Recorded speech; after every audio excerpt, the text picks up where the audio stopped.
Welcome to this week's edition of Black Authors Matter TV, where we interview the latest movers and shakers in the African American literary community. You'll meet some old friends, discover new ones, and stay abreast of the latest book developments around the country and even the world. So sit back and relax for the next 2 hours with Black Authors Matter TV co-hosts Gwen Richardson and Dr. Rhonda Lawson.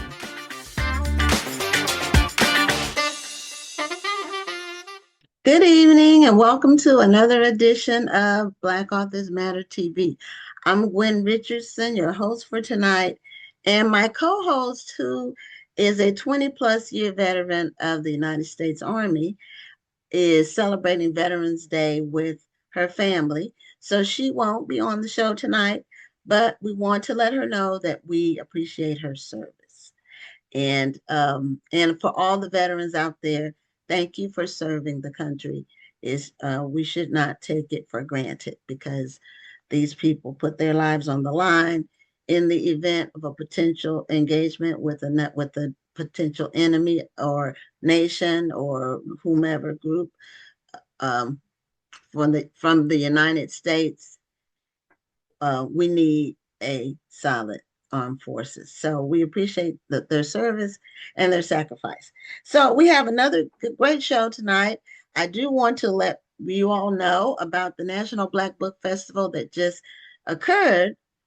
We're posting photos. So we got our photos back from our photographer, the official photos. We had someone there for 6 hours taking photos on Saturday. And so we're posting them a few a day. We're still going through them. We have to go through them and identify the people in the videos and all that. So, but go to our Facebook and Instagram pages and you will see the photos there now. We started posting them on Friday. So we're excited about that. Beautiful photos that he took. And he did a great job. His name is Cedric, and we appreciate him. So our first guest we're bringing on, and as a matter of fact, this first guest was at the National Black Book Festival, and we met him there. And as a result of him participating in one of our networking games that we do, he won an interview on the show. So I want to welcome Odis Muhammad to Black Authors Matter TV. And Odis, do you have a way to put more light on you? Because it's like you're in the dark. Let me see if I can work on that. Yeah. You have a lamp nearby, or let me try something. Okay.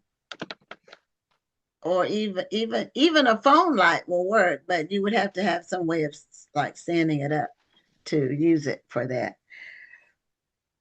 But I want to say good evening to our guests that have already logged on. Tony Benita, she's on almost every week, and that's better. That's better. We can see you because we don't want you to be like sitting in the dark where we couldn't see you. You were, and so. But thank you so much for being a guest on the show. And you are a bookstore owner, and you and your wife were at the National Black Book Festival. Hope you enjoyed yourselves. We had a game called 60s, 70s, and 80s R&B jams, and people guessed if we gave them the song title, they had to guess the artist, and we had a lot of options. We had a lot of cards with names on it of songs, and you must have been one of the highest winners because you got the show as a prize, and that was one of the biggest prizes. So thank you for having your R&B old school jams IQ in check. Actually, Gwen, I didn't win very many. It's just that this card was waiting for me. There were several people in front of me, and okay. And no one picked it. I picked it. Oh, okay. Well, a lot of unless it was an author, they wouldn't understand the importance. It wouldn't work for them, if they were, unless they were an author or a bookstore owner or somebody like that, which you are. Yes. And that's great. And you said you're working on a book. So first tell us about your bookstore in Brunswick, Georgia. I believe that's where it is. Yep. It's in Brunswick, Georgia. Um, and it's called Respect for Life Bookstore. Okay. And we started seemingly a very long time ago. We actually opened our doors December of 1995. Oh, And wow. Okay. yeah, Oh, so that is a long time. we've That's been around a while. you all have. And longevity is its own reward because Yes. not everybody can say that. And we started CushCity.com, which is an online books destination, in December of 1998. Okay. So it was in December, it was just 3 years later. And then we opened the store in 2000. So we started only online and then we had the store for 10 years. But you've had your store Hmm. for going on 30 years now. Yep. We sure Wow. have. Yeah. Wow. That's a long time. So, and it was it you and your wife who opened the store? Yes. It was. And before we started the store, we actually got some advice from a well-known person, Hakeem Matabuti. He was Okay. in our area because there was the National Kwanzaa celebration of 1991, I believe, maybe 92. Um, I had an opportunity to ask him about what did he think about a bookstore in this area, and he suggested, well, you can do that, but in order to survive, you're going to have some other stuff with it. And so we took that to heart, Mhm. and we made sure that we always had stuff with it, as he said, Other stuff.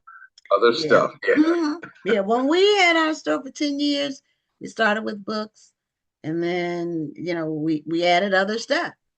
Hmm. So we still ended up going back online and we actually ended up focusing more on marketing and promotion for authors because that's what they were asking us for. We had a Okay. lot of demand for that. And that was how we ended up doing the National Black Book Festival, working with all the authors with their marketing. We said, wouldn't it be great if we could invite all these authors to one event? And so we started the book festival in 2007. And this year was our 18th anniversary. And I'm so glad that you did that. I just, my wife and I had a wonderful time in Houston with you guys, and we're looking forward to coming back to the next one. Okay. And maybe by that time, we'll have a finished product, and we'll be a vendor instead of just checking out vendors. But it was a wonderful experience, and the workshops were great. I learned a lot of stuff, and determined that I'm going to have to be in the self-publishing category Okay. because some of the things I learned, comparing the two while we were there, it just made me understand that I have to go that route. That's going to be for me. Okay. Yeah, there's some benefits and some drawbacks to anything that you do. Uh, I wrote a book about it's called Write It Right, the guide to self-publishing your best book. And I have a chapter in there on some of the pros and some of the cons of self-publishing Mm. or versus being with a traditional publisher. And I wrote that book, I want to say, maybe 8 years ago, something like that. But everything is still relevant. Yeah. And, when you self publish, you have more control. Mhm. You can publish as often as you want. You can publish across multiple genres. You don't have, you can say what you want to say in your books. Mm. And I have 15 books, all self published. So, Wow. and they're on Okay. different topics, but I mean, different genres. But you have more control. So first, tell us about your bookstore, Respect for Life. First, that's a somewhat unusual name for a bookstore. So what made you come up with the name Respect for Life? That's your name. Well, we are registered active members of the Nation of Islam, and in the late '80s, Minister Louis Farrakhan went on a Stop the Killing tour. I think the bookstore sort of came out. We were trying to curb violence in the Black community. And so that name was born out of that. And the rest of us, and of course, at the home base, the National Center in Chicago, and that just became a brand, so to speak. And so you'll find in different locations in the United States, you may be riding through an area where we are, and you'll see Respect for Life Bookstore. I have a friend who was traveling in England, and he came back to tell me, man, I was walking down the street. I look up and I see Respect for Life Bookstore in England. Oh, Well, okay. I was a merchant in the Macon, Georgia Mall. Was visiting her, and I told her about the store. And she said, I got something that's going to be interesting for you to look at. She pulled out a photo album of her journey, her travels in Ghana, and there is a sign that says Respect for Life Bookstore. So it's not really franchised, so to speak, but that's just something that we commonly do in the Nation of Islam. And so if you Google Respect for Life Bookstore, you'll find a few locations. And so that's what it was about. And how we get that done, it's important we push creative expression. And that's what, writing is. And I feel like a lot of our young people do what they do out of their frustrated ability to express themselves. And so one of the things that we started doing at Respect for Life Bookstore is hosting spoken word sessions. And when we started, I didn't see myself as a writer, but one of those sessions, a friend of mine did a piece, and it was so impactful. It affected me in a way that I said, I got to do some of this. So I started writing spoken word pieces. And Okay. and then I had encountered and become friends with an author who was living in this area. She's from Macon, but she was living over here on St. Simon's Island, Tina McElroy Anson. And Yes, yes. well, Did she through pass some away community, recently? she did. I Okay. think it was 2023. Okay. But through some community organizing work, we encountered each other and kind of got to know each other. And when she started hosting the Sea Island Writers Retreat, the very first one, I attended that. And one of the things that you had to do if you go there, you had to bring 10 pages of your work. And she reviewed it. Of course, I was a bit nervous Yeah. with the consultation, but she had some good things to say. She was very, very encouraging about me writing and finishing the book. Now, that was 20 something years ago. Okay. Yeah, about 21 years ago. And I actually came back from the retreat and put that away in a corner in the back of my closet. Other stuff started happening. I think we had another child. And, as they say, life started lifing. Yeah. And it got tucked away. And until 2020, when the pandemic hit, I was sitting around, we had a lot of time at home. And Yeah. those thoughts started coming to me like, hey, maybe you should go ahead and start working on that book again. And so that's where we are. That's how we got started with the writing piece. But as a business, we have the other things that come with it. We have the books, we have the artwork, we have the incense, we have the oil-based colognes. And my wife is a really good baker, so we have some pastries in our bookstore. And of course, and we add events to it.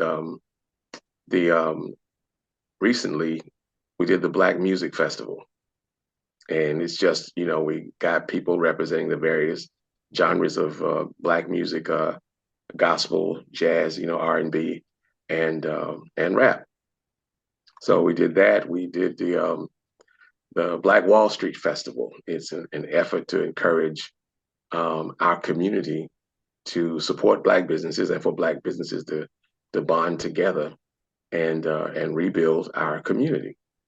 So that's the kind of, oh, we also, do the Kwanzaa celebrations every year as well. So between the activities and the other stuff, we're able to keep going. Now that's in Brunswick, or do you That's in expand that? Okay. How big is Brunswick?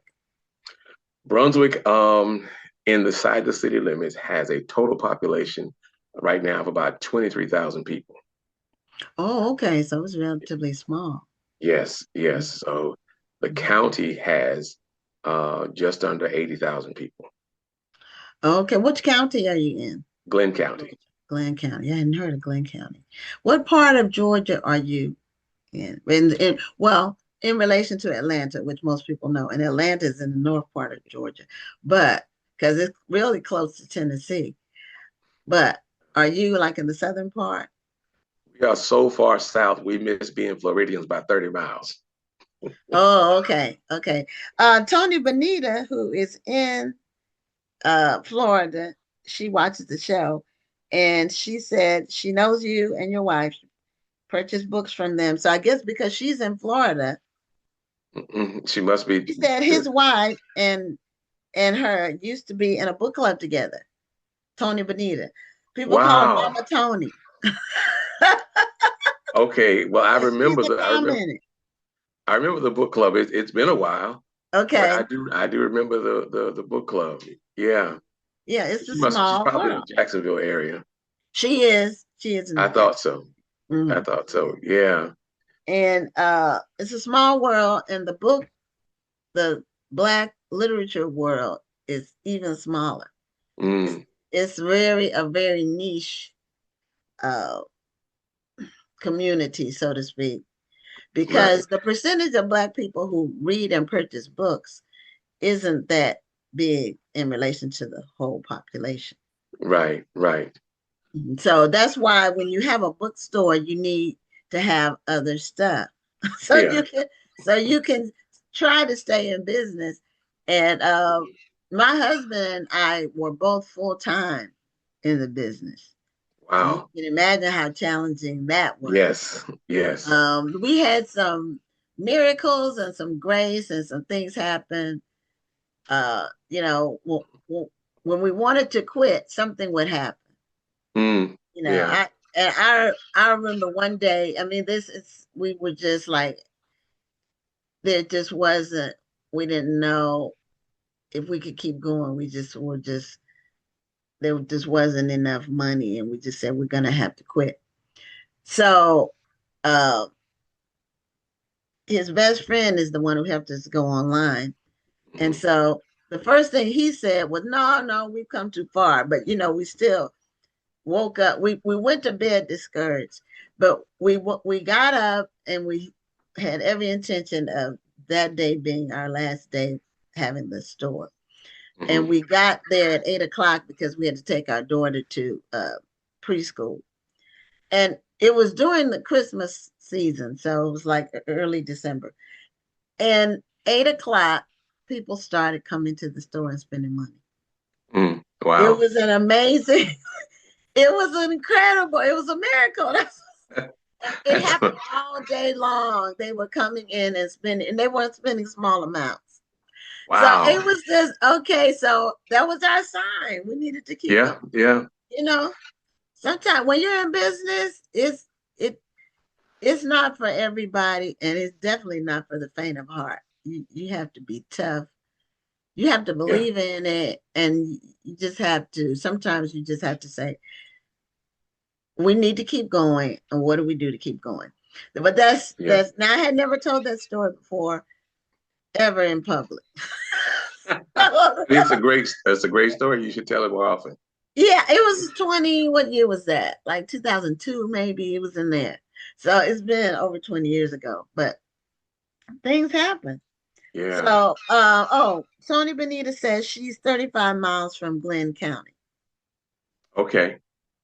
So, well, she might not quite be all the way in Jacksonville, then she's 35 miles.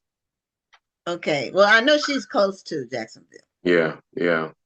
So, what is like, what are some of the books in your bookstore that are the most popular types of books that people come in and buy? Well, it has shifted over time. In the beginning, the kind of stuff that everybody wanted was the like the Francis Cress Welsings and the um, Chancellor Williams, the Destruction of Black Civilization. Those really heavy, hard-hitting books. The Asa Hilliards and some of the Yeah. I guess the classics in that area. And then we kind of started to attract people who wanted novels. You know, we actually had a one year in February. We had a romance novel book signing, and Brenda Jackson, who was there at the Black Book Festival, she Yes. came last week, and she was one of our authors. So it was, yeah, it was Brenda Jackson. I'm getting some feedback. I don't know where it's coming from. Can you hear it? I don't hear Like, it. like sometimes when I something. Anyway, okay. Yeah, Yes, she's from Florida. yeah, Mm. yeah. It was Brenda Jackson, and I can't think of the second author, but the third author was actually a young lady that I went to school with, and I think she was like on her fourth novel, and it's funny. I went to school with her, and her name is escaping me right now. Okay. But she'd left here, moved out to California, and started writing. Um, and so it was great, that was the theme, the focus. And I didn't get a chance to speak to Brenda before we left there.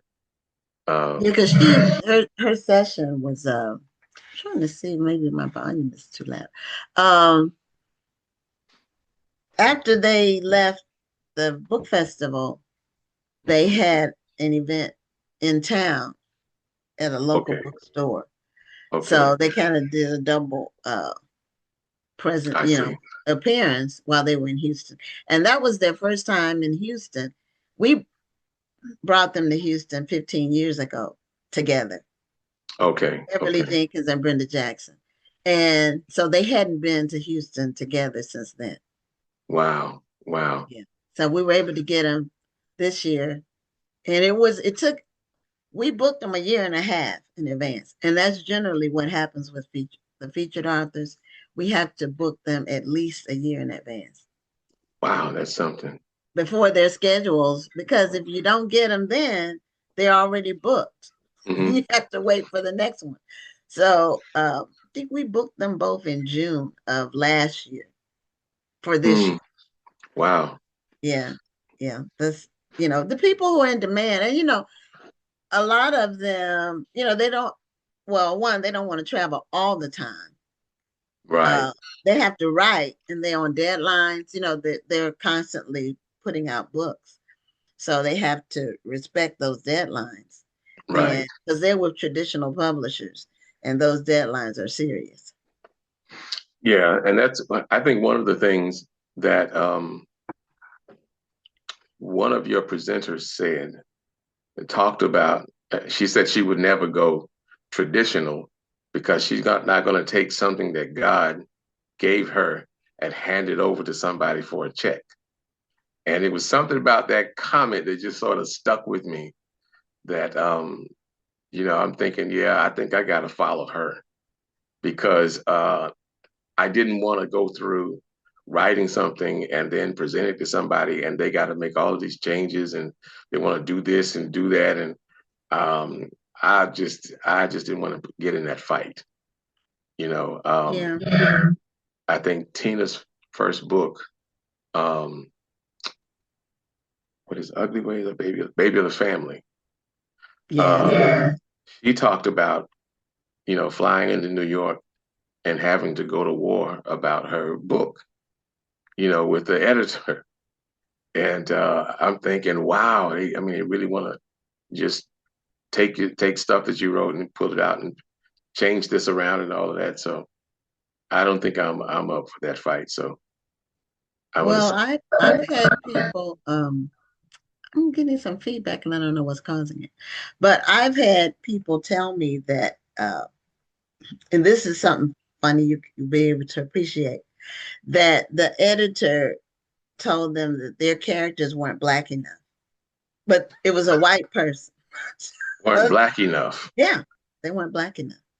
Because Mm, they were speaking without slang or they weren't from the streets. mm, They had a stereotypical concept in yeah, their yeah, mind. And they also, some of them believe that the readers want that stereotype when that's not true. There's all kinds of black people, yeah, not just one yeah. kind of black person. And so, but I had the same thoughts about not selling my work for a check. I said, if I sold my rights, because when you sell your rights, they can do whatever they want with your book. And if Yeah. I sold my rights, the check would have to be really, really big. And they wouldn't, I'm not a celebrity, so I would be unlikely to get a big check. Because I Right. would I have, see. if I sold my rights, I would have to basically take all the emotion out of whatever I wrote. And everything I write is emotional for me. Right. There's an there's an attachment. I mean, my Yeah. my it's not. I'm about a third of the way finished with mine, and it's I'm already that way, and I can't imagine someone saying no, this isn't going to work.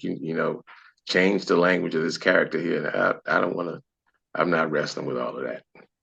Yeah. I'm just So, not. so did the festival help you in terms of you setting a goal for when you want to finish?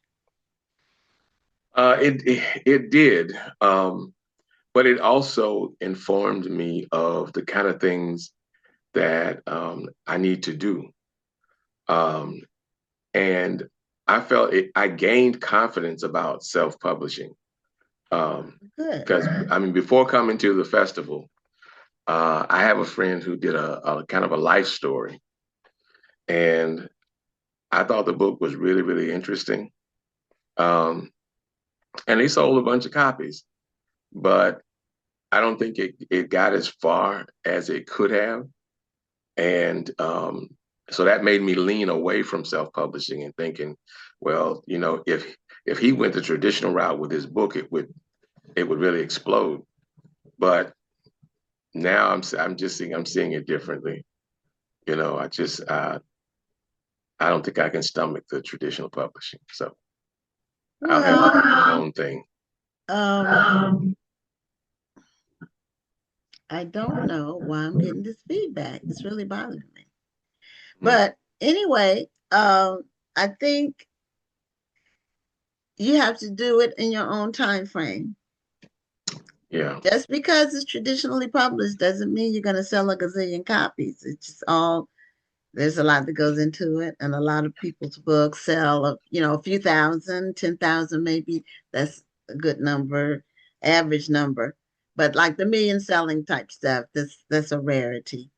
yeah, And it's really on a first book, it's basically impossible unless you're a celebrity. mm, And even they don't sell high numbers. It depends. yeah. So, well, Respect for Life Bookstore has been around for almost 30 years. I guess this December is 30 years. Um, You said it was yeah, 1995. yep. So So, so this December is 30. happy anniversary. Well, thank you so much. We'll have a And special celebration. yeah, thank you for coming to the book festival and thank you for sharing your uh, experiences on the show and telling us about the bookstore. I'll be on the lookout. I'm going to pull up Respect for Life Bookstore and see how many different locations there are and where they are located because I didn't know that about the nation. Okay. I know some things about the nation, but um, I didn't know that. So thank you so much for Thank you. informing us and happy holidays. Happy Kwanzaa and Happy New Year. All right. Thank you so much, Gwen. Okay. Have a good night. All right, you too. Oh, bye bye. Bye-bye. Okay, that was Otis Muhammad, and he is a bookstore owner in Brunswick, Georgia, and he attended the National Black Book Festival. So next we have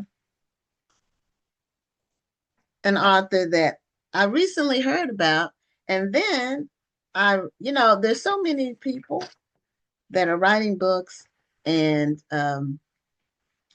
we've had over 800 guests on this show, but there's always authors that we encounter that we didn't know about before. And Angela Henry, our next guest, is one of those authors. I started seeing her work with her latest book.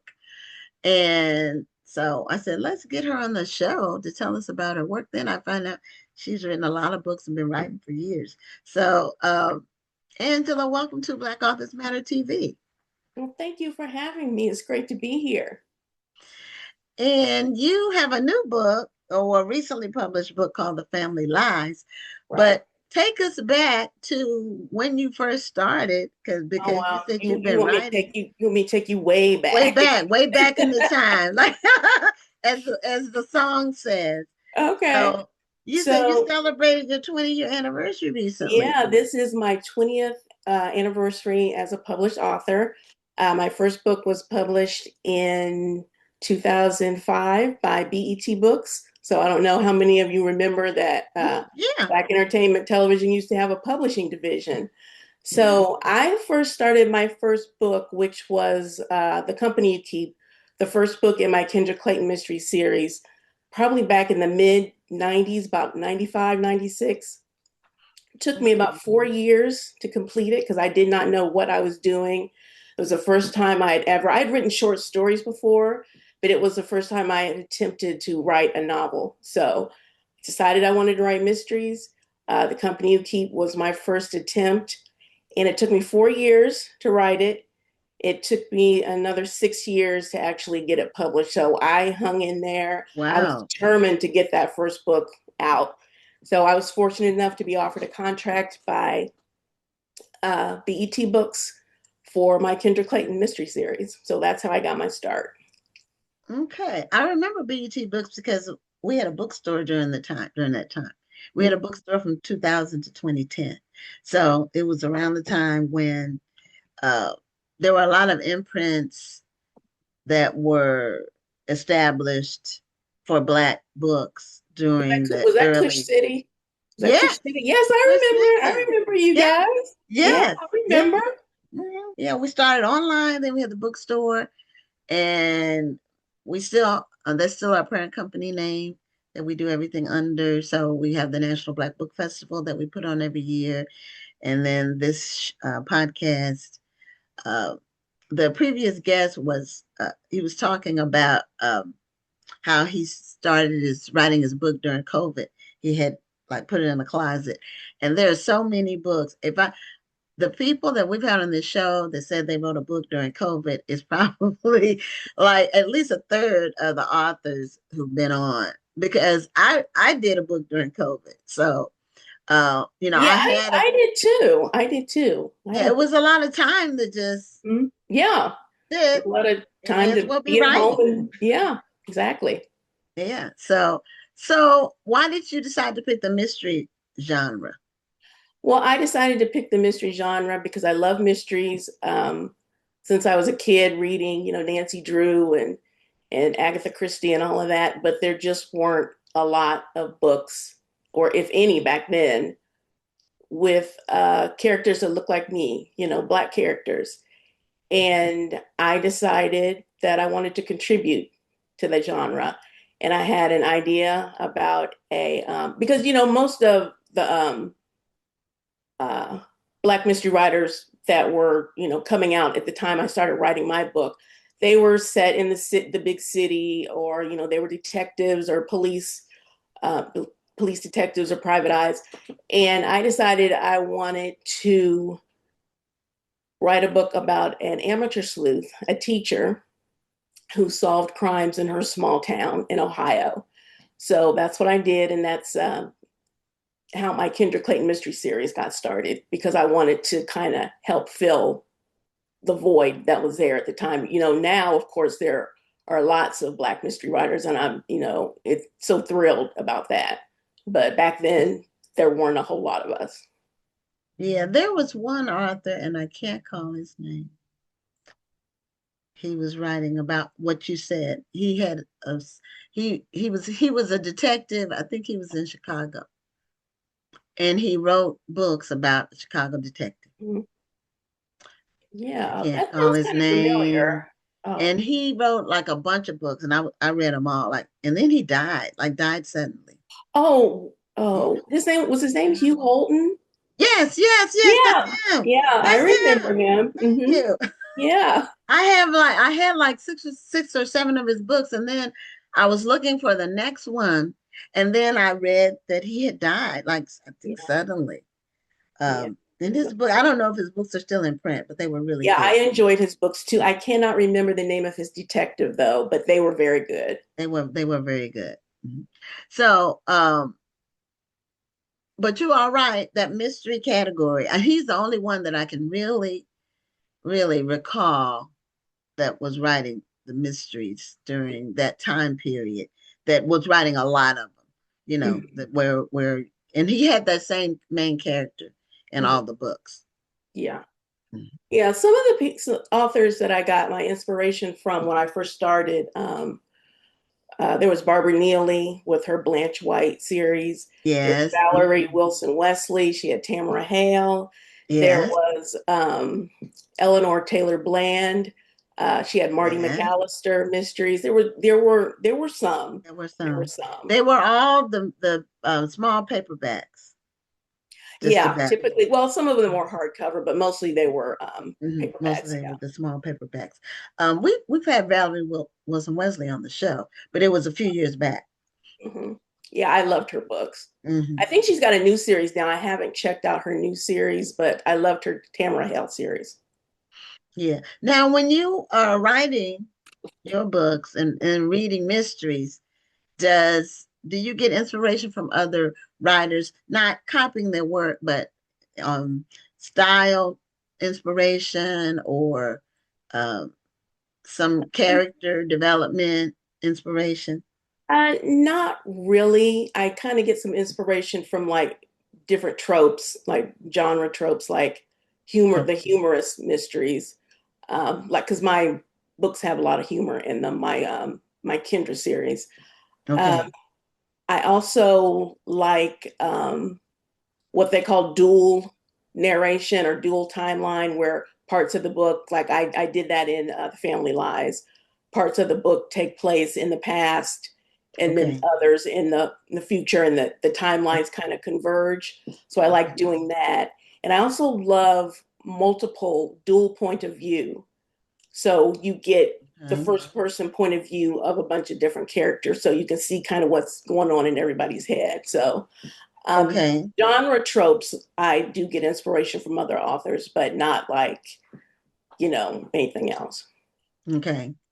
So, do you have any challenges coming up, continually coming up with different story ideas? No, not really. I'm a hybrid author, so I write for a publisher. I write thrillers for Storm Publishing. It's a small publisher out of England, and then I self-publish. So my self-published stuff, I can do whatever I want. But Hmm. my books that are published by Storm, they have guidelines.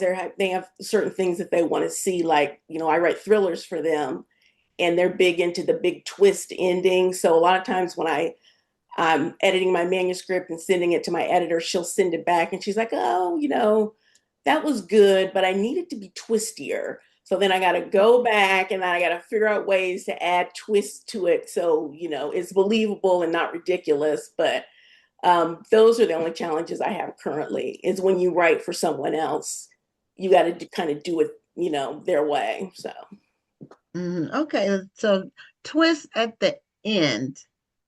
Uh, and sometimes when you read something, some twists seem artificial or manufactured. I'm not referring to your books, but what you just described, it sort of makes sense in terms of some books you read, it'll have a twist at the end that doesn't follow with the rest of the story. Is like a twist for the sake of a twist. Yeah, yeah, and that's something you kind of have to really look out for because you don't want, when you're writing any kind of mystery plot or thriller plot, you kind of, especially with mysteries, not, I don't think it's so much with thrillers, but with mysteries, you can't just pull, the bad guy out of thin air at the end. It has to be someone who was there all along. You can't have Right. it be, the pizza guy that showed up that was there and he only had like one line or something. You kind of wanted the readers to figure it out for themselves. That's why you put clues in there. But yeah, you have to really watch out for, it has to be believable. So Yeah, because sometimes they will have somebody be the villain that really had very little a role throughout the whole story. right. So, I'm an avid reader, and so things, and I write. I'm also uh, I'm self-published, but uh, I write. I have a lot of books, so I look at styles, and sometimes I'll be reading something, and I'll say, I would have said it differently. I would have said that, you know, line differently. Yeah, So, one thing I will say is, and I don't know if you're the same way, I can't read other people's work while I'm writing my own because I don't want to be, you know, and sometimes, influence. and sometimes it's subconscious. It's not, Right, yes. intentional. Right. So yeah, Right. If it's the same genre, no, I can't. right. I can't read same genre that I'm writing. Yeah, right. Because, Yeah, yeah, then because then you get influenced. It's not intentional. It's just no, no, human that yeah. you It could just be kind of influenced. sometimes it can sneak in It when you can. least suspect it. It can. And you want to keep it original. Yeah, exactly. Mhm. So you are what happened to BET books? Well, okay, so BET Books, they offered me a 3-book contract. They published my three, first two Kendra Clayton books. By the time my third Kendra Clayton book came out, they had been acquired by a much larger publisher called Harlequin. Okay. Hmm. Yeah, and Harlequin's mainly known for romance. Yes. So, they published that third, Harlequin. It was because the imprint I was under was BET Books. It was called Kamani Sepia. Yes. And Hmm. yeah, Hmm. so my book came out under that imprint. The last one, Kendra book, the third Kendra book came out from Harlequin. I think it was Harlequin Sepia or Kamani Sepia or something like that. Okay. And then they decided they were going to pivot to strictly romance content. So, they went from publishing all across, the genres to just focusing on romance. So those of us who were not writing romance lost our contracts. So BET was absorbed into Harlequin. So that's what Okay. happened to them. Okay. So you were mentioning before about mysteries versus thrillers. So for the audience, what is the difference between in the publishing industry? Okay. What's So considered a mystery versus a thriller? Okay. So the difference between mysteries and thrillers is mysteries are clue driven.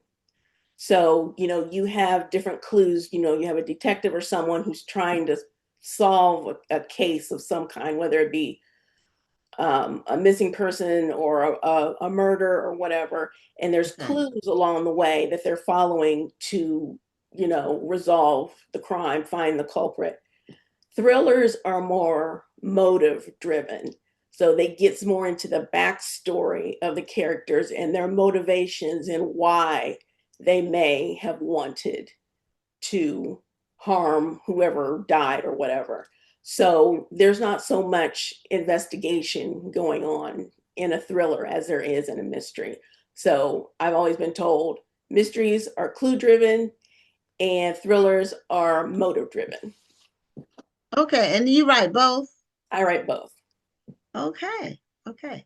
So you are doing some book events coming up. In Mhm. fact, soon.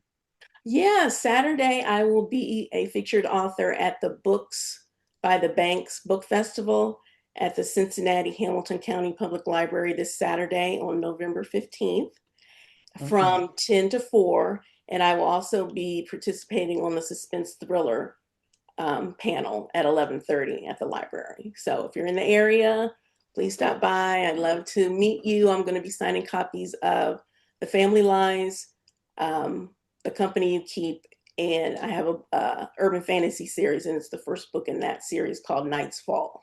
So come out Oh, and see okay. me. Okay. So tell us about the family lies. So The Family Lies is a thriller. Um, it was kind of based on my love of the book Jane Eyre. Um, Okay. so, you've got a young girl who goes to work for a wealthy family in Jane Eyre, and then, there's secrets and everything going on in there. So in my book, The Family Lies, my main character is a librarian named Sabrina Adams, and she is a unemployed librarian. And she really needs a job. She's living with her sister and brother-in-law, and the brother-in-law is horrible.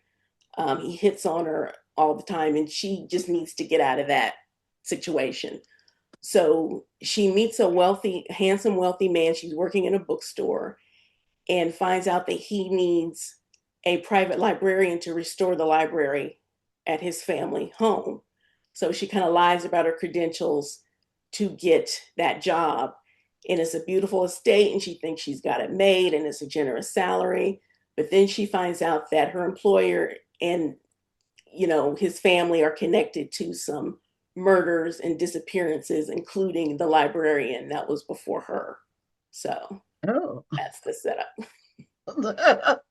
Okay, that sounds interesting. Thank That you. sounds like something I like to read. So, uh, now you have a book coming out that's a thriller, and it's coming out in January. Mm-hmm. It, So, and do it, you have a copy of the Family Lies yes. Mm-hmm. handy that you can show on the screen? Oh, not with me. I'm sorry. No, I don't have one handy. I'm sorry. Oh, okay, okay. I thought because lots of times the audience when they want to order a book, it's helpful for them to see the covers. So I know it's like a red background with the Yeah, it's got like a okay key a key in key on it. with a it's like a lock with a key in the center. So Right, right. So now this one is traditionally published, right? this one's published by my publisher in England, Storm Publishing. Okay. And how did you get hooked up with a publisher in across the pond, as they say? Well, I wrote a book that was kind of based on my I loved 80s thrillers, Basic Instinct, um, Fatal Attraction, all of those. So I wrote a book kind of based that was inspired by those about a wife who finds out her husband is cheating, and then his side chick goes missing. So I had this book, but I didn't know what I wanted to do with it because I just didn't feel like I was going to be able to get at the audience that it deserved, that I felt like it deserved. So I belong to a group called Crime Writers of Color. Oh, I'm And familiar with that. it's a wonderful group. I encourage anybody out there who's writing it's for crime writers of color. Um, if you are writing, if you're a author of color and you want to join, just go to it's crime writers, it's CWOC, I believe, .org or something like that, and Okay. join. It's a great group.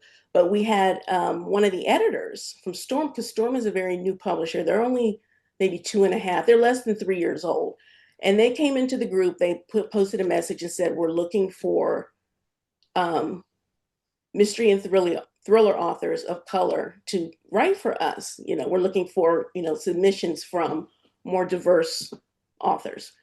And I Okay. thought, oh, I've got this book. I wonder would they be interested? So the woman, the editor, Kate Smith, who posted in my group, I submitted directly to her because they accept unagented submissions. I do not have an agent currently.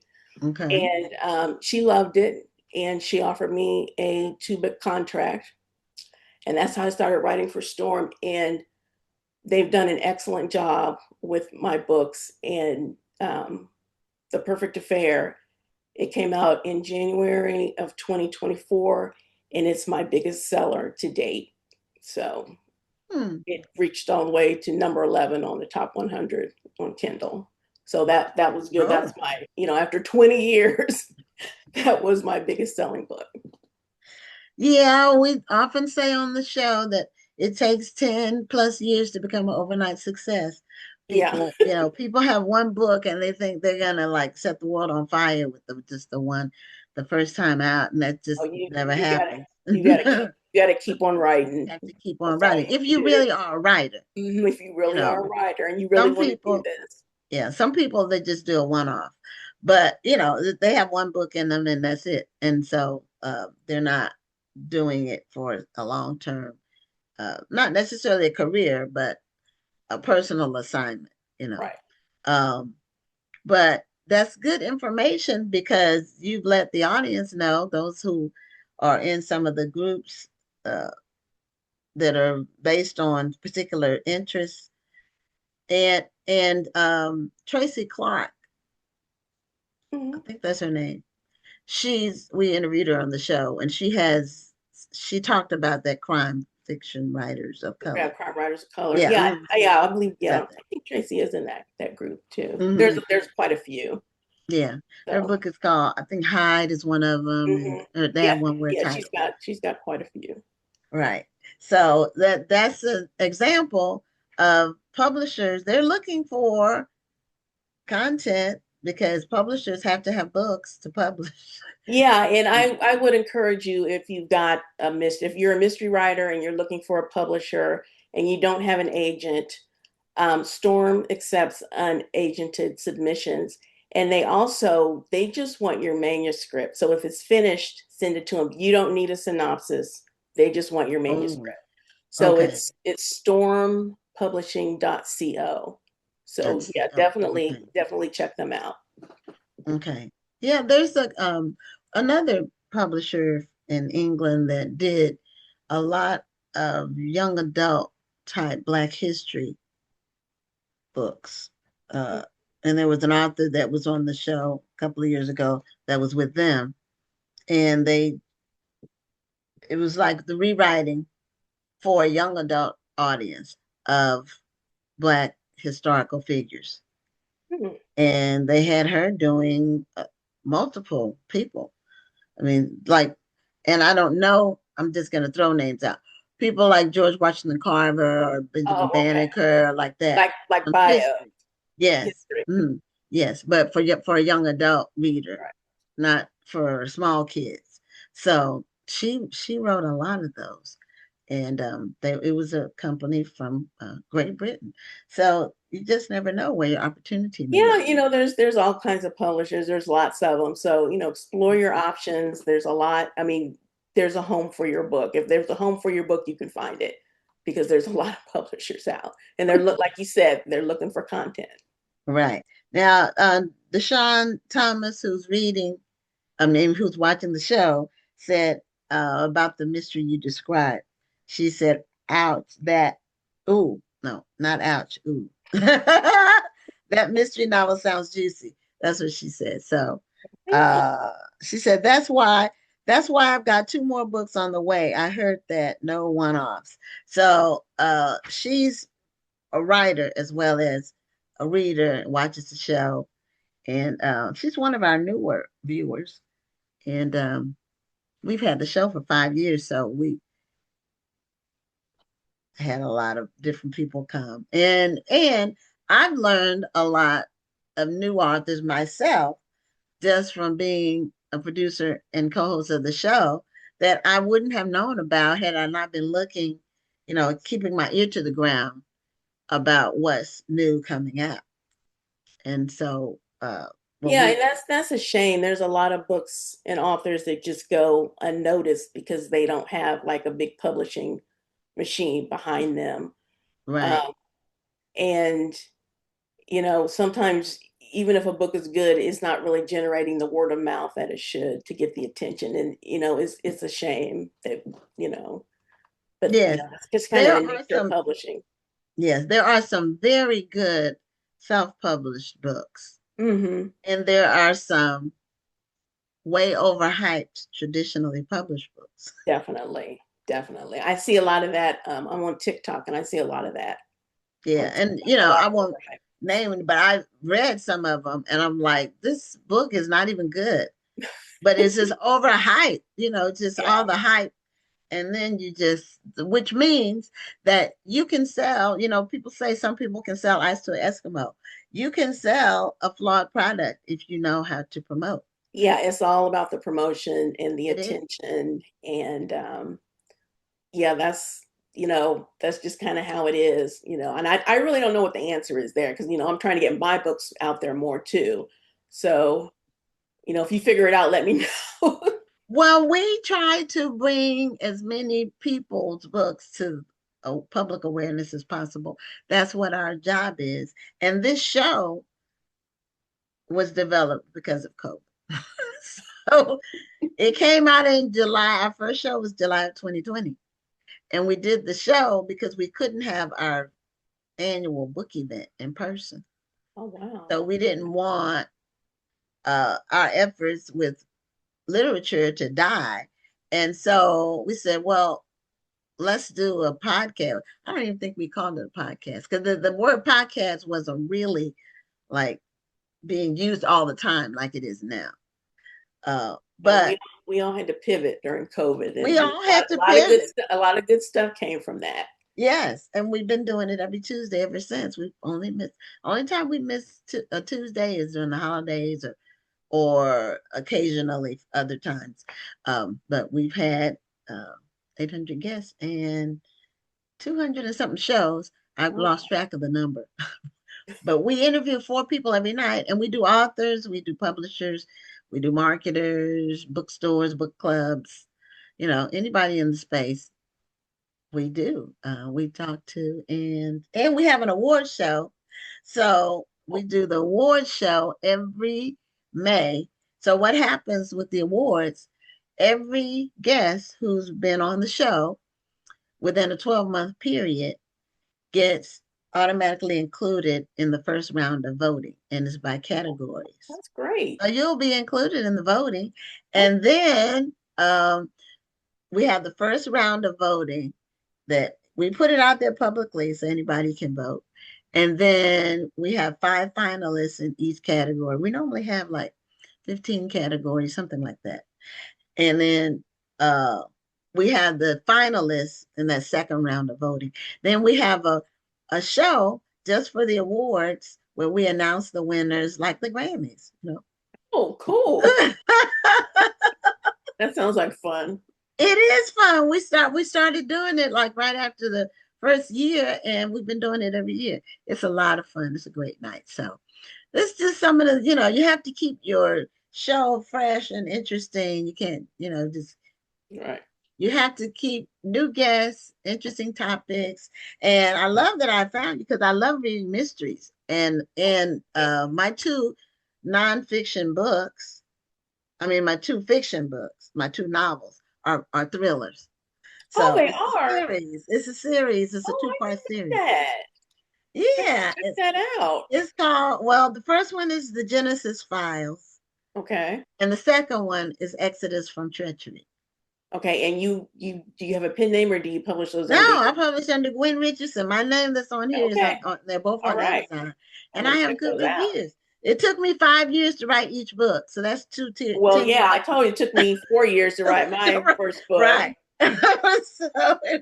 So I'm not fast with writing fiction, but I get it done. And I enjoy doing it. I'm thinking about doing a part 3, but we'll have to see.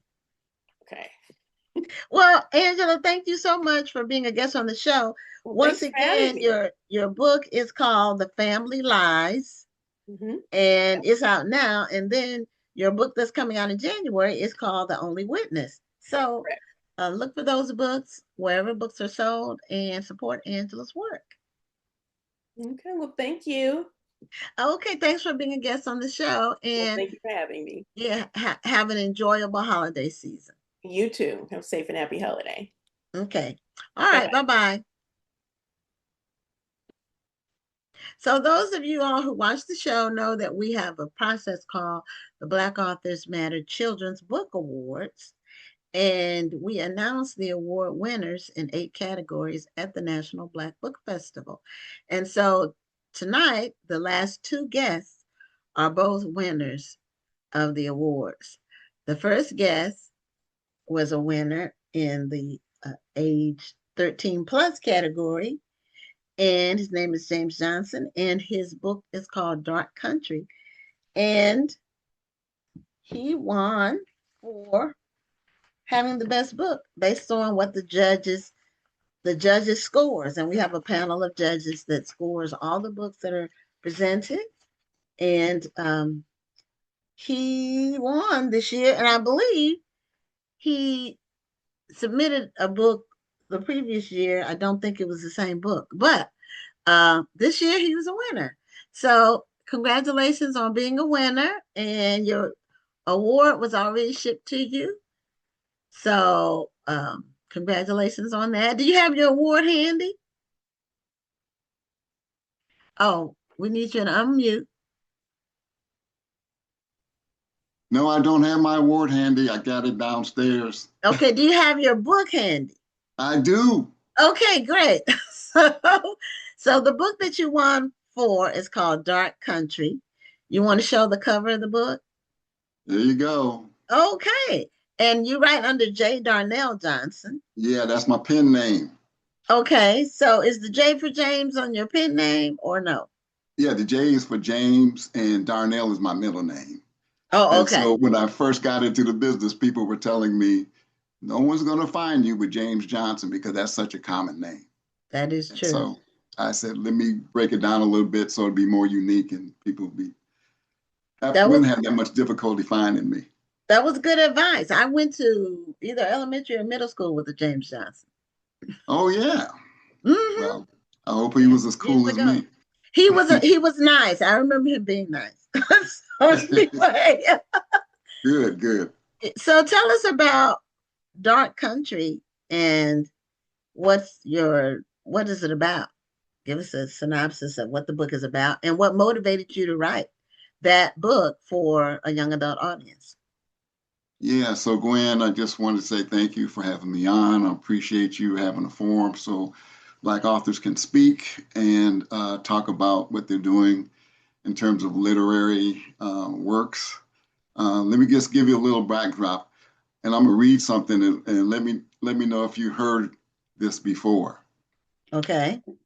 Yeah, all right. There's a 5th dimension beyond that which is known to man. It's a dimension as vast as space and as timeless as infinity. It's the middle ground between light and shadow, between science and superstition, and it lies between the pit of man's fears and the summit of his knowledge. This dimension of imagination is in the area which we call the outer limits. No, or the Twilight Zone. The Twilight Zone. The Twilight I knew it was Zone. one or the other. You got it. Okay. So I came up, during the 60s and 70s, and so I was really into the Twilight Zone. Okay. But then in Dark Country, in my afterword, this is what I wrote. Think about being betwixt and between, neither here nor there, straddling the light and the dark, neither free nor enslaved.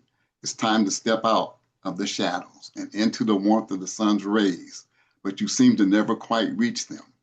Freedom is so close, yet so far and elusive. Sounds like you just entered the Twilight Zone, right? Okay. Right? So is ahead. this person like traveling through time? Is this a time travel book? No, it's not. Okay. I'll finish and I'm gonna give you a little bit more information here. Okay. And so it's not the Twilight Zone, but it's more fittingly, it's like you stepped into Dark Country. And another way to think about it is, think about the time right after slavery ended and your former slave masters were not happy about it. They had to share power with Negroes who were just been slaves, and now all of a sudden they got to let them be free. And so, the white slave master may have said, okay, go fend for yourself. Go buy your own clothing, your food, and your shelter.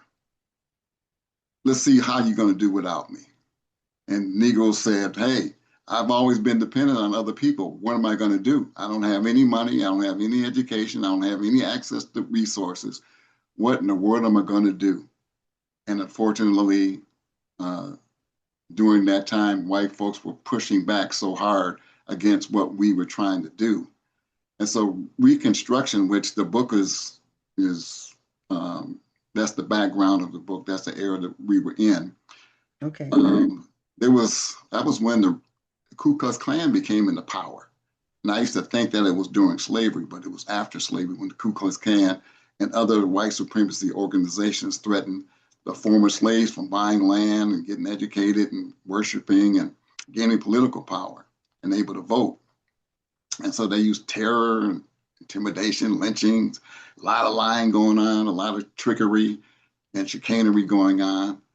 But it was also a time during Reconstruction where there was a lot of gains that Black people had in a short amount of time. Reconstruction was from 1865 to 1877. And so during that time, there were 5 Black senators. But after 100 years later, they only had a total of 9. So in the first 12 years, there were 5 Black senators. So there was major gains that happened. But then Jim Crow came and boom, we were out of the running for being in office. But it was also a time when the 13th, 14th, and 15th Amendment happened during Reconstruction. And that was a time with, I remember being young and somebody said, man, don't you know that you're in the Constitution? I said, what? We're not Black people? Okay.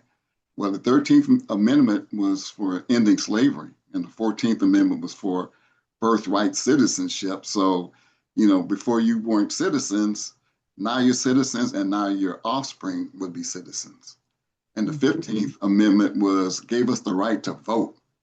And so that was so wonderful. We had all these rights and being considered a first-class citizen, but the white backlash was so hard and so tough that it was like we were in a living hell. And so I wrote the book, Dark Country. And why did I call it Dark Country? Because number one, it's a metaphor for America's dark and sinful past. Number two, Dark Country refers to Black country, which throughout the South, there was a lot of Black people. And in some Southern states, there was some majority Black states. Yes. Relative to white people.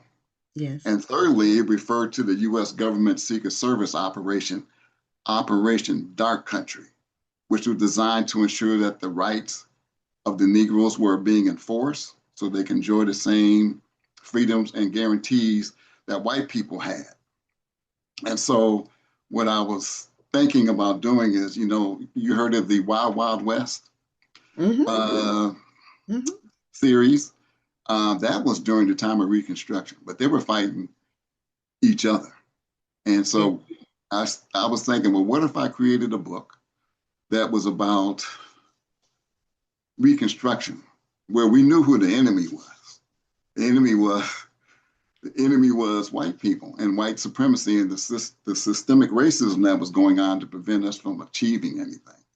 And so I said, well, I'm going to have some characters to be able to do that, but I need a leader first. And the leader was none other than the iconic Frederick Douglass. And Frederick Douglass, the original first civil rights leader was Frederick Douglass. And Frederick Douglass was leading the Secret Service, but it needed some oomph, and he already created Operation Dark Country, but he needed some oomph. And so he ran into Blaze Vaughn and Shaman Stroud. And these two cats were super, okay? They were, let's just start with Blaze Vaughn. Blaze was a master fighter with his hands, his feet. He could talk a good game. He could be quick. He could be quick-witted. He was handsome. He was debonair. And he was always thinking ahead. He used to be in the Union Army, but he was AWOL from the Army, and he was thinking that if he ever got caught, he would go back to jail for treason. And back in those days, you could be killed for treason. Yes. And then his other partner, Shaman Stroud, he's from the Dogong tribe, which isn't a real tribe, but the Dogong tribe of West Africa. And he was a shaman. His family were a family of shamans, but they also were a family that had the ability to polymorph, meaning that they could change shape. They could become different people. They could become different reptiles or different birds or different other animals. And so he has ability to change that kind of thing. He can also move objects with his mind, and he can hypnotize, and he knew all about the stars and all about nature, and he could see the future. But he also was very serious. Blaze Vaughn, the leader of that team, he was more of a ladies' man, but he was always there on time and ready to fight and to ensure that African Americans had their rights enforced. And so Frederick Douglass was doing this Operation Dark Country. He was doing it underground, secretly. He didn't want anybody to know that he was running Dark Country. But they suspected he might have been, but he kept it, underground. And so when they would go out, they called themselves the Liberator Team. And so they would go on their train called Destiny, and they would go all around the South. And then they meet up with Frederick Douglass, and he give them their marching orders. He give them their assignment and say, this is where I want you to target. This is what's going on where white people are infringing on the rights of Black people. And this is the person who's leading that particular organization or that charge against Black people's progress and all of that. And so they go there, and it has once they get to that town, they get on their flying horses, and they're able to go around and find the different villains, if you will, and take care of business there. And one of the things that Blaze would always do whenever they went to a different town, which was indicative of other African Americans who were just freed, they were looking for their families. And so Blaze would go from town to town and from courthouse to courthouse to find if anybody knew where his family was. And he'd look up records and ask people, my word of mouth, have you seen my parents? And so he just, that was part of the whole story, that he was always looking for his family no matter what. And also you'll see in Dark Country, there's just a lot of Black people who are starting, who are building homes, who are building businesses, who are starting churches, who are building educational institutions, who are buying land, who are developing, owning banks, and it was in a short amount of time during Reconstruction, right after slavery, all of this growth was happening. But the larger we got, the more angry white people got. I mean, that's a true story. And so if the liberators weren't there in real life, which they weren't, what in the world would happen to Black people?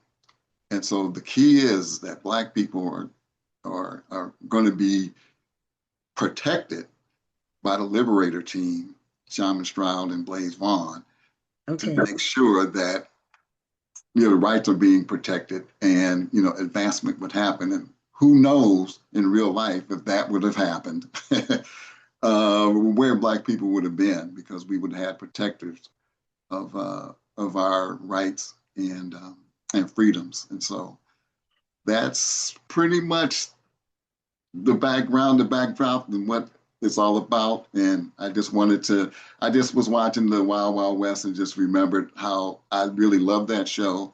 But hey, this is Black people during that time with advanced knowledge, with advanced gadgets, to be able to get through some of the trying times that they were going against. And they were walking into hell every time they went out.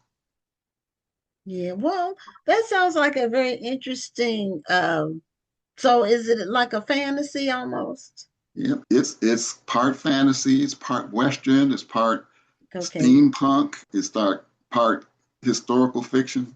okay. Yep. Yeah, because uh, a lot of people, well, I won't say a lot of people, some people don't know Jim Crow was after Reconstruction, but it was not instituted immediately. It was instituted when we started to make advances, and Mm-hmm. it was the code to put us back in our place, so to speak. And it was a long time before, well, really, the civil rights movement when uh, the pushback began against it. But our we had rights and they were stripped. That's basically what happened. And, And and then and we that's when didn't.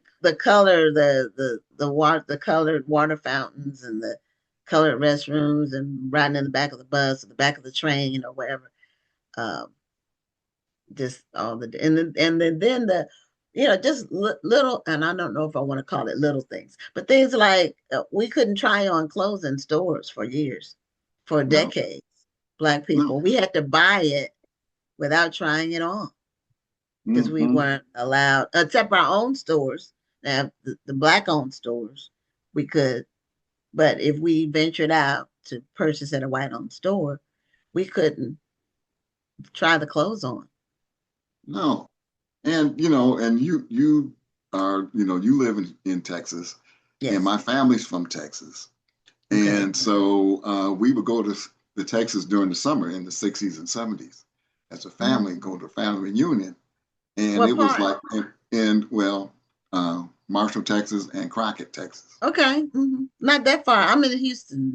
And you're in Marshall's not Houston, that far. It's and up Marshall's not 59. that far, No, up it's not. 59. Right, up Yeah. 59. Hmm. Yep. And so what we would do, we would go there, and my father and mother were both from Texas. And Okay. so we would go there and they would say, don't look a white man in the eye. And this was in the 60s and 70s, not 1860s and 70s. This Right, was right. 1960s and 70s. Don't look Mhm. him in the eye, and keep your head down, walk on the other side of the street, make sure you don't make any fuss. Just say, yes, ma'am, no, ma'am, every time you speak to him. And we weren't used to saying yes, ma'am, and no, ma'am in the North, where I'm from, Minneapolis, Minnesota. And Okay. so we weren't used to talking like that. And so it was a big difference. But this wasn't during Reconstruction. Right, This was right. over 100 years later that this was happening.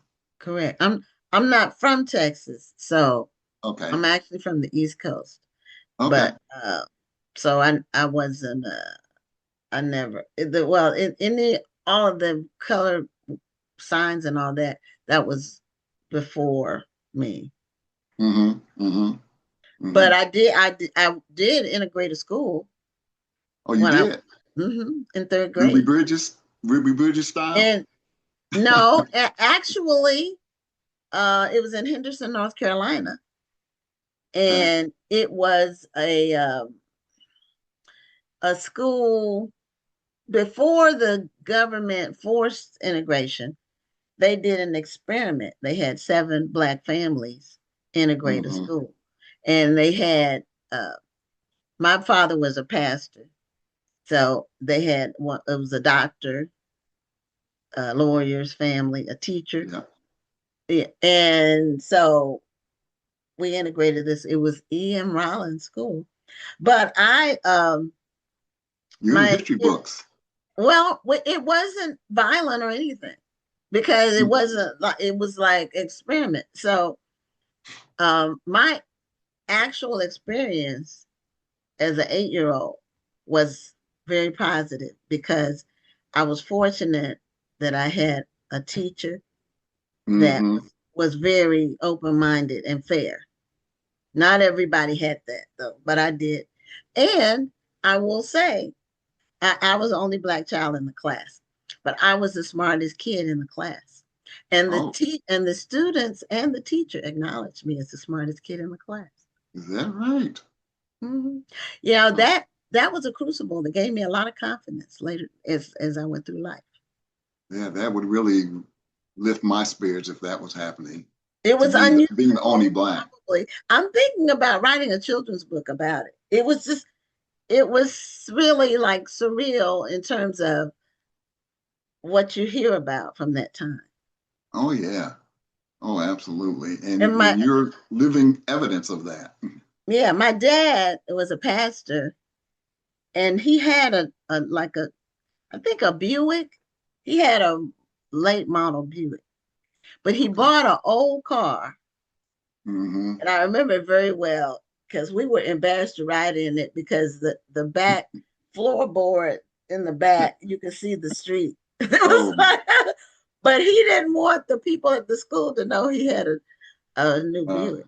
It was, you know, he no, I didn't know. want it to be I an get it. issue, So that's why I've already started making some notes, even doing some research about that time.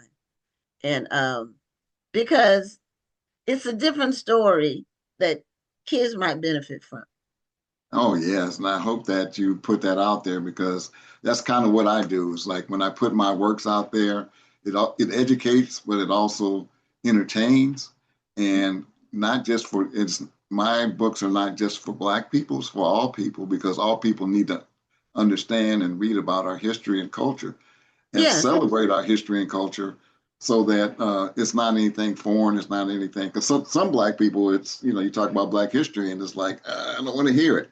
But at the well, same that's time, stupid. I mean, you need to know where you came from. Otherwise, you really don't know where you're going. You don't have, and we need to hear more about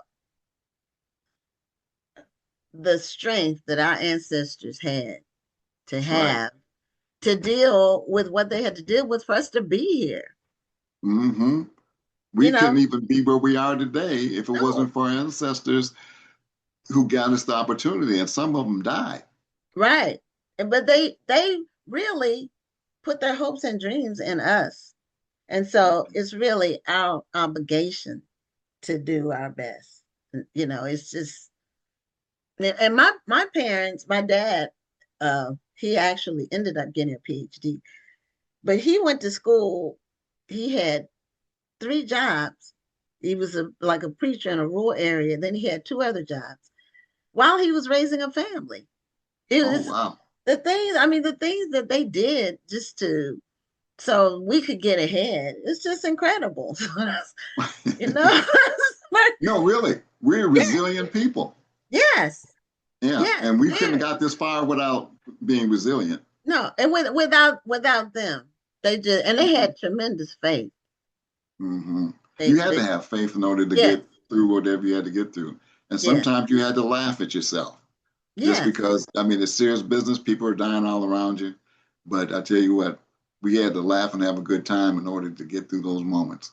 And sometimes we just go off into singing and yeah, just start that's true. singing and say, you guys are happy. No, we got faith. That's what it is. Yes, but we also have very cohesive communities too, and we've lost that, but we had very very tight knit communities.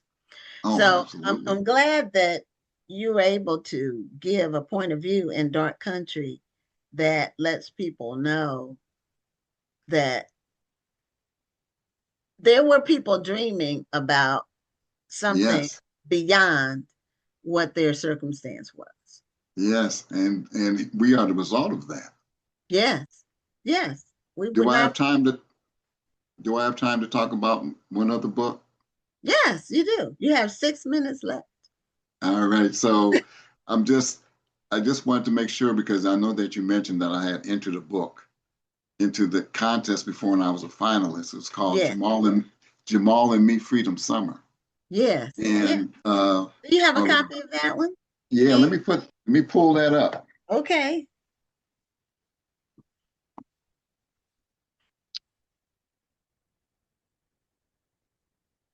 okay, yes, I remember that. I remember that book. Remember that? Yes, Yeah, so that's Jamal and Me Freedom Summer. And one reviewer put it this way: do you know that a simple jar of jelly beans stood in the way between Americans and their fundamental right to vote? The story is how candy became a tool of oppression and how one young boy's special talent connects to this dark chapter in history. It's mind-blowing. And I said, that is perfect summation of what Jamal and Me Freedom Summer was about. Jamal and Me Freedom Summer was a real event, 1964 Mississippi. And Jamal is a jelly bean counting whiz kid. And he is so excited. He comes home, he tells his mom and his grandmother that he won another jelly bean counting contest. And his grandma Lynn said, boy, I wish you were around when in Mississippi, where I grew up, where you had to count the number of jelly beans in a jar in order to vote. And, you know, him and his brother Jordan couldn't believe it. And they were like, oh my God, I wish I could be around Grandma. I would just go down there and I would show her, you know, count those jelly beans for her so she could vote. Well, his dream came true. And what ended up happening was he met a beautiful black butterfly lady named Queen Azina.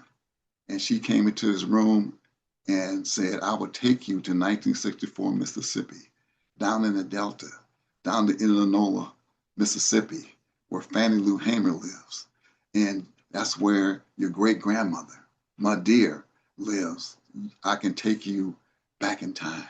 So this is a time travel book. Okay. Take you back in time. And so he sends him, Jamal, his brother Jordan, and their dog Pharaoh back in time to Mississippi to find their great grandmother, so that he can find his great grandmother, so he can go with her to the courthouse and get her registered to vote. But he is such a whiz kid at those jelly beans. He's telling his great grandmother, I'm not going to fail you, my dear. I'm not going to fail you. I'm going to count those jelly beans and you're going to be able to vote. And so the rest is history. You have to read the book to find out. And you can get my books because I write children's books and I write adult science fiction and fantasy. Okay. And I write everything in between. And so young adult, middle age, early readers, all of those things. I have 10 books out. So do you write under J. Darnell Johnson? I write under J. Darnell Johnson. For all of those. And you can find my books at my website at jdarnelljohnson.com. Okay. All right. That's where you can find me and my books. And I'm just going to keep writing until I can't write no more. Well, good for you. And for those who may not know about the whole jelly bean, counting the jelly beans, as a way of keeping Black people out of being able to vote, they had these ridiculous tests and measurements that they knew you couldn't pass.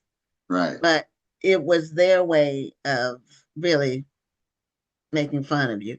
And counting the jelly beans in a jar was one of them. They had the poll tax and then the literacy clause where they would make you read some part of the Constitution and interpret it when a lot of them couldn't read and interpret it. No. You know, but these were barriers to keep people from voting. And voter suppression.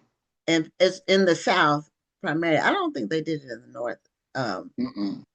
But my parents couldn't vote until they were in their 30s and they were in the South. They were in North Carolina, but they couldn't vote until they were in their 30s when, you know, the civil rights legislation was passed. And so that's why, one of the reasons why it's very important for us all to exercise our right to vote. And we should not take it for granted. People fought, bled, and died to make sure that we had that. And so as the new midterms come up in 2028, 2026. 2026 and 28 is the presidential election. Especially young people. Please vote and stop voter suppression now. Okay, and with that, we are at the end of your time, but we appreciate your being a guest on the show. Congratulations again on being a winner this year. And we hope to see many more works from you in this genre that you call like fantasy/historical fiction. Yes, yes, indeed. I look forward to being back on the show and working with Black Authors Matter TV. Okay, have a great evening and have a wonderful holiday season. You too. Thank you. Okay, that was James Johnson or J. Darnell Johnson. And our final guest is also a winner of the Black Authors Matter Children's Book Awards. And his name is Isaah Alford. He won in the Best Illustrator category for his book, I think it's Mila's Magical, wait a minute, what is it? Yeah, Yes. Mila's Trip to the Magical Land. That's what it's called. That's So, Mila's Trip to the Mila, Magical is it Land. Mila? It's not Mila, it's Mila. Okay. Welcome to the show and congratulations on your award.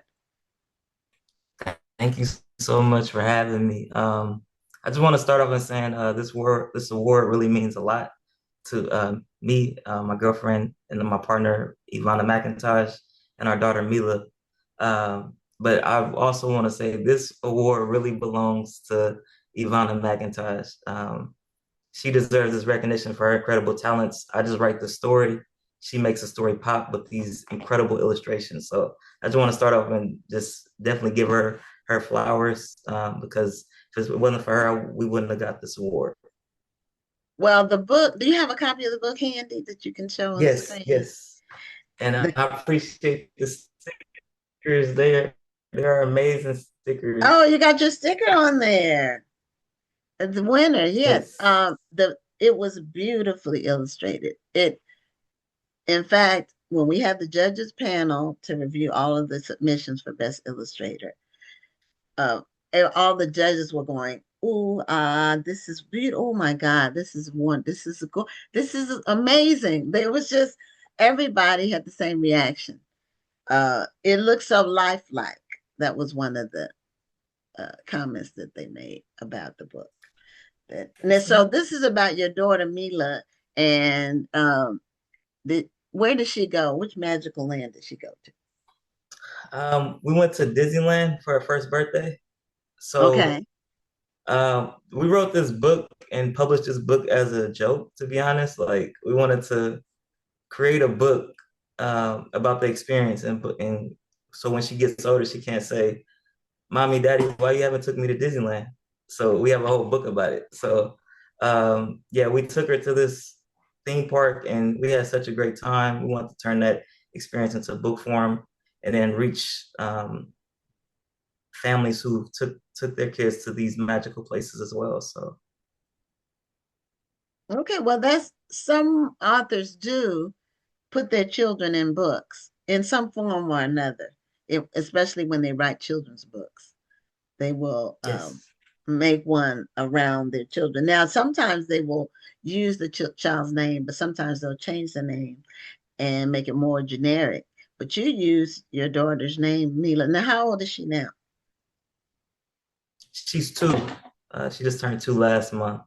And it was a reason why we want to use Mila's name in the book and then use her as one of the front covers is because growing up, we didn't see a lot of ourselves in books. And so we want to make sure our daughter sees herself in books. And we didn't know this book would grow as big as it's grown so far because we just started writing last December.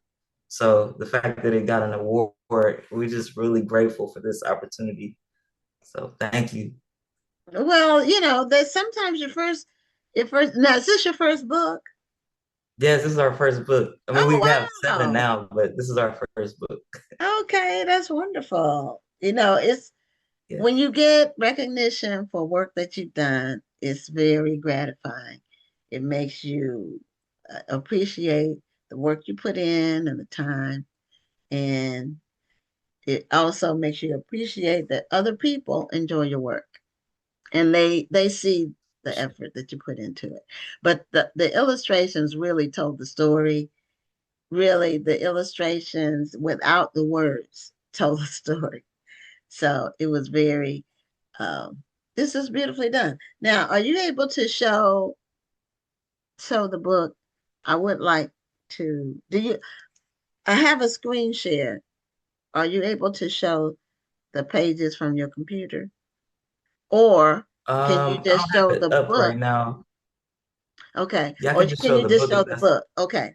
yeah. All right. So show us the cover first, again. And it's Mila's trip to the magical land. And now Yes. does that picture look like her? She's in a stroller. It looks like. Yes. Do I have a, Do you have a yes, picture of it her? looks, one second. Okay. Hope I Okay. don't show my feet.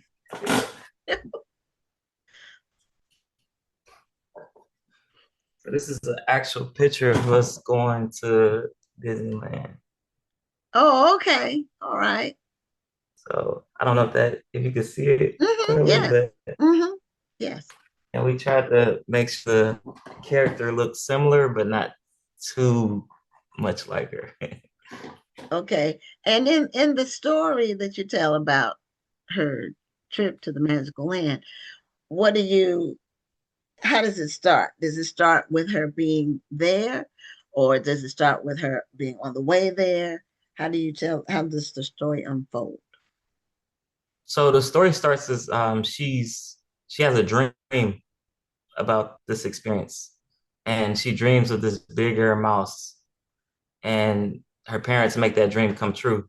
So it starts her getting on the plane, the whole aspect of getting on your plane and your ears feeling strange. Our Okay. books rhyme too. I want to make that point. One of my favorite authors was Dr. Seuss growing up, so I want to capture that element of rhyming. Um, and then but back to the story, she goes to this hotel, she gets ready for the day, and she goes to the magical land. And she gets on rides, she gets a first time pin, all the elements that you'll get at this theme park. And then just having a great time with their parents. So I can, if you want me to flip through pages, I can flip through the Yeah. pages. Um, Yeah. yeah, so she gets off the shuttle. I hope Okay. you can see it. Mm-hmm. The Mickey Mouse, There it she looks goes. like either Mickey or Minnie on her shirt. Yeah, for Hmm. copyright issues, we don't want to say the Disneyland. Right. It Right. So you have to call it the magical land. the magical land, yes. Okay. But another good thing is we were able to capture the Halloween theme since we went in October. They Oh, have a okay. special theme. So Okay. it was like really cool to not only just take her to this magical place, but to create this magical book. So, um, and then this is like some of the rides that she got on. It's very similar to some of the characters, but we want to Okay. create our own characters. Okay. So I hope that answers your question. It does. It's beautiful. It was Okay. just beautiful work. It stood out. There was really never a question as to this book winning in that category. I just want to That's let you great know. to hear. Yeah, there was never, some of the books in different categories, we had to have a major discussion, and each book gets a score from each of the judges. So, and the judges don't always agree on every book. Like, we have a scoring system from 1 to 5, and also you can do half, 0.5. So one judge might go, okay, it's a 2.5, and then another judge might say it's a 4. So in your case, there were no low scores. There was never any question whether this book would win.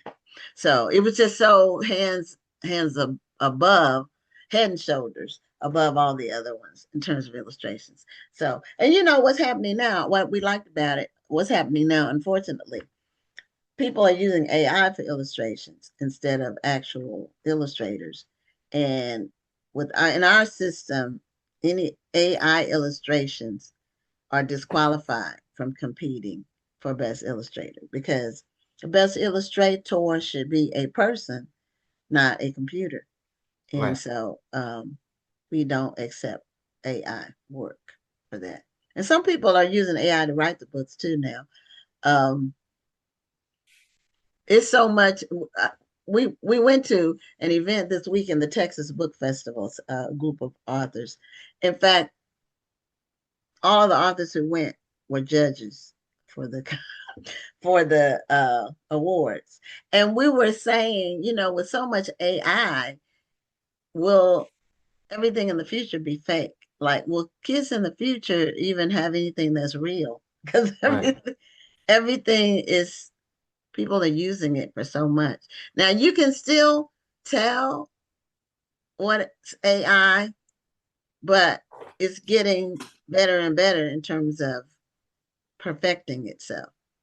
So it's Yeah. almost like I'm a Terminator fan, and the original Terminator movie, it said that the machines would take over in 2029.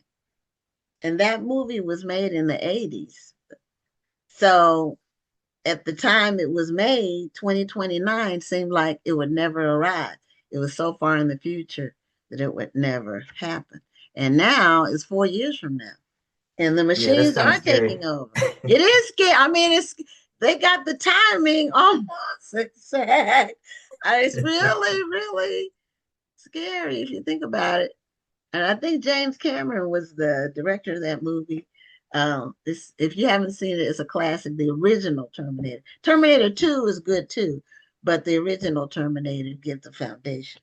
So anyway, Yeah, I'm familiar with Terminator 2. I don't remember too you much have to Terminator go 1, back but and look at the original Terminator because that tells the backstory for everything.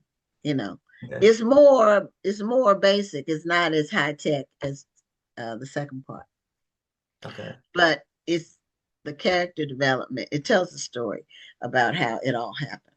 So now you said you have written some more children's books since this one came out. So we tried to turn a lot of experiences into book form. So another book that we created was Mila's Trip to the Amazing Aquarium, where we Okay, took her to the Monterey Bay Aquarium in California. And one of her favorite movies is Finding Dory, and Finding Nemo. So we wanted okay, to take her to an aquarium so she could see what a real life Finding Dory looked like, or a blue tang. mm, And then we wrote a book about that. And as a matter of fact, it's right here. okay, all right. Mila's Trip to the Amazing Aquarium. Oh, okay, all right. So wow, And, you're taking her whole and we life and making books around it. How far are you planning to go in terms of her lifespan with all of her trips and turning them into books? probably until she tells me to stop. Like for example, we just took a trip to Europe about a month ago, and of course, I'm Okay, gonna write a book about it so she can see just the experience that we took her. And then on top of that, it's just affecting the youth. Just if they could see themselves in these books, or it can inspire them to not only want to go to the magical land or to go to a theme park, I'm sorry, an aquarium. They have the ability to do so, and just creating that family experience as well. So that's what we want to capture was in our books is love, family, imagination. And in fact, with this book, Mila's Trip to the Amazing Aquarium, we got such positive feedback that we were able to translate the book into Spanish. And I want to give a big shout out to my colleague, my supervisor, Raul Huerta. He was able to help me out a lot with translating the book and making sure it has the Spanish feel to it. So, and that's this book right here, Mila y su hey. vea al Acuario Asombroso. Oh, I hope I okay. said that correct. Congratulations on that.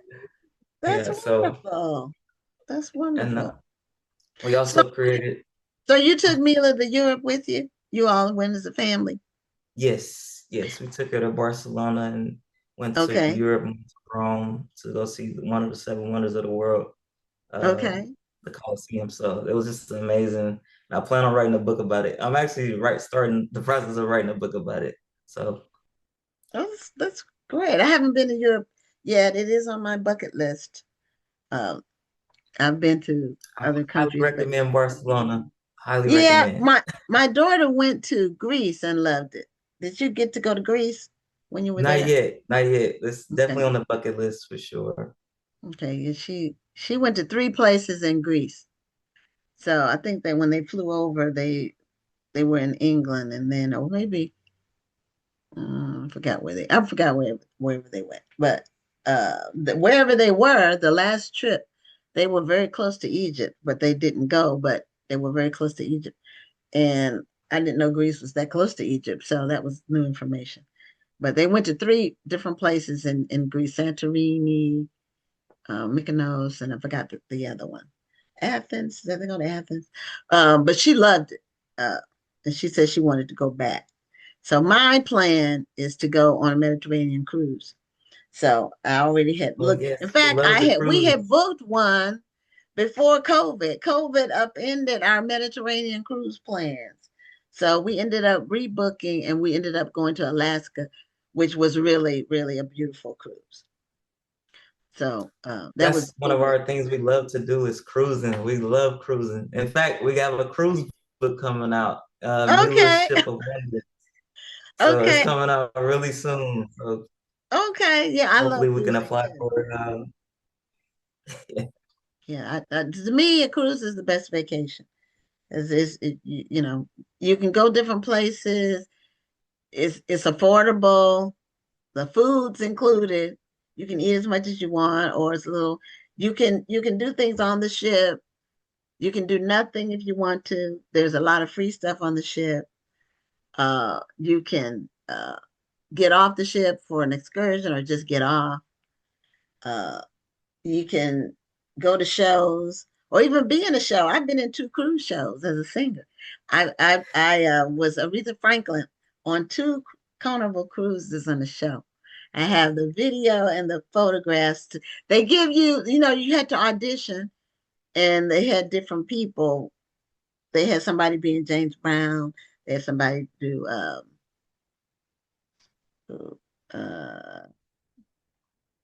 Elvis was one. Britney Spears. They had like 10 different people that you had to audition sing their songs and audition, and then the best person got picked to be in the show. So Was you it can just Royal or was it Carnival it was or was it Carnival. It was Carnival? Carnival. Yeah, that's Mhm. one of our favorites for Yeah, sure. it was Carnival. I've been on Royal. Those are the only two I've been on. Um, and Carnival's a fun ship, but Royal has a little more better service and better food. It's a little like an upgrade. So it Yeah. just depends on what you want to do. But we took our daughter just about every time we went. Well, when we went the first time, it was just me and my husband, because that was like our first cruise and we went by ourselves. But after that, we took our daughter with us, and she's a grown woman now, married. So she loves cruising, and she was raised cruising. And I told her whoever she married, she would needed to marry somebody who wanted to cruise because that's what we do. And so he had never cruised, but they went on two before they got married. So he loves them now. So That's amazing. yeah, It's so that's cruising good. alive. Yeah, cruising is great, and you don't have to be rich to go.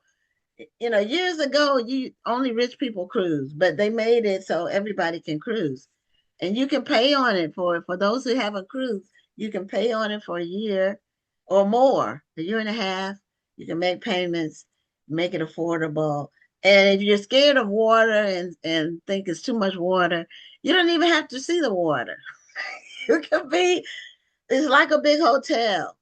If you don't want to go out on the deck, you don't have to, except when you get on and off. If you just want to just be inside and enjoy what they have, the entertainment inside, you can do that. So now you said you took Mila on a cruise already. Where did you all go? So our last cruise was in Europe actually. We flew to Barcelona and then we took a 7-day cruise to Mallorca, Rome, Okay, and that sounds like Slovenia. the cruise I want to go on. Yes, You it's definitely fly worth over it. there, and then you cruise in Europe, and then you Yes, I fly highly back. recommend. And that was her second cruise, so Okay. yeah. So So she we're gonna won't keep pushing. remember any of it, but Now that's that, why we want well, to take a she lot of will because of the pictures. books. Yes. And the book's gonna tell the story as well, so Okay, she won't they remember me. have great child activities too. For sure, for Mhm, sure. They definitely have a lot of activities for children, so I highly recommend. mhm. So, what's next in terms of are we just going to focus on Mila, or do you have any plans to tackle other topics? Yes, I'm glad you asked. So, to answer your first question, what's next? We have book signings at Barnes and Noble. We have two on Black Friday, so November 28th and November 29th at Barnes and Noble San Bruno and Barnes and Noble Fairfield in California. Okay. This will be our eighth book signing. We've been on a book signing tour all through California. We've had a total of six so far. I'm sorry, seven, between Southern California and Northern California. And we had a special book signing out here in Sacramento at Underground Books. They're a big help to upstart our brand. Hmm. Um, and We're also, familiar with them. yes. Hmm. We're Wait, I'm familiar with sorry. we're I familiar didn't with hear. underground books. I'm trying to think, have they been on the show? Because we've had a lot of bookstores on the show. I think I reached out to them, but I don't know. I can't remember if they've been on the show or not. But I think it's Marcus Books, but I think they're in Oakland. Are they in Oakland? Yes, yes. Marcus Okay, Books. They had one of our books in their store as well. Shout out to okay. Marcus Books. Yeah, Uh, he's been on the show. oh, that's amazing. That's amazing. Yeah. But yeah, we want to continue to create more books. We have a Juneteenth book out, Black and Free, a Juneteenth story. It's actually three of our stories are on YouTube as well. So if people aren't able to afford the book, they can definitely go on YouTube and still um, feel feel the book, see the book, and enjoy the book. So Now, how it's would they find it on YouTube? What would they look for? Mila's Storybook Corner. That's our brand name. Okay. MILAH' Storybook Corner. That's our TikTok and Instagram as well. So that's where all of our books can be found. Yeah. So do you And we have some recently just got animation? Are they like, is it like a cartoon animation of the book? Is that what it, or on is it YouTube. somebody telling the story and basically the pages going? Is So it on like a YouTube, narration? yeah. So I'm narrating one of the books, which is like really cool. And there's animations on the book as well. Okay. So and this is all like Ivana McIntyre's creation. Like she's phenomenal at all of this. So definitely want to give her kudos and give her flowers. So, but yeah, it's on YouTube, TikTok, and Instagram. And then our books just got on to Walmart.com as well. So Walmart online. So that was just amazing that this thing is blowing up. Okay. Yeah. And so 2 years ago, you didn't know you were going to be where you are now with all these books, huh? Actually, a year ago. A year ago? Yes, yeah, we just started. December 2024 was where Mila's Trip to the Magical Land was created. So Okay. yeah, this is all inspired by our daughter Mila and our love, our unconditional love for our daughter. So I just hope she knows when she grows up that we love her unconditionally, and that we created this specifically for her, and we just want to inspire her to be great when she gets older. That's wonderful. So you have some Barnes and Noble's book signings, and you signed some other places, and you're in Sacramento. How far is Sacramento from? Is it Disney World or Disneyland that's in California? Um, yeah, Which one? Disneyland is in California. Disney World is in Orlando, In but Florida. Okay. it's LA is about 6 hours away from us. So Oh, okay. Good distance. yeah, So it's that's pretty a nice far. road trip. Yeah, it's about 6 hour drive and an hour flight though. So Okay. Yeah. Have I been to Sacramento? I feel like I have. I've been a lot of places in California. And I think I went to Sacramento when did we did the Pacific Coast One drive Mhm. from San Francisco to LA. Oh yeah, It's a beautiful drive. It's kind of scary for sure, for sure. because the ocean is like, one wrong move, Yeah, you be over a cliff, and but it's where the mountain and the ocean meets. It's really beautiful. yeah. So, with this book and the other ones, are you submitting them to any other awards processes? Have you submitted any of Um, the other ones yet? I Well, haven't it, submitted it any yet. helps. It helps that you're a winner because you can it's like putting it in your resume. You know, when you send the next one out, you can mention that you already won an award, and you can put your tagline, award winning. But you can from now on, you can be able to say that you're an award winning author. Like this show has won an award. We won an award for the best book podcast earlier That's this year. amazing. So, Congratulations. yeah, so we're an award winning show. It's all. I mean, it feels good to say that when No, you for work when sure. you work Because really hard. You know. when we found out we won, I was just so like appreciative and just great. And that was the first thing I was researching is how can I include that I'm an award-winning author now? Yeah, well, we actually are going to be sending out a press release this week. It'll either go out tomorrow or Thursday, a national press release announcing all the winners, and it'll have photographs of the authors. But also, you got your actual stickers, but we're going to be sending the digital stickers this week too. So you can put it on your website. You can use it digitally to put on your book, on your site or wherever. Oh yeah, that's perfect. Yeah, because we want to include that on our flyers, our upcoming flyers for like book signings and um, yeah, just to add a prestige to our brand. So Yeah, if you can't toot your own horn, then you should. That's what I always say. Anyway, congratulations again, and give Mila a kiss from me and my co-host, who my co-host is a veteran, and so it was Veterans Day, and her family was celebrating. Because I think her mom is a veteran. Half of her family has been in the armed services, so she wasn't on the show tonight because of that. But give Mila a kiss from both of us, and we'll do. continue to make her experiences memorable because you get one shot at being a parent. I tell people this, and you can't replace those years. You can't get them back. You get one shot, and so Sure.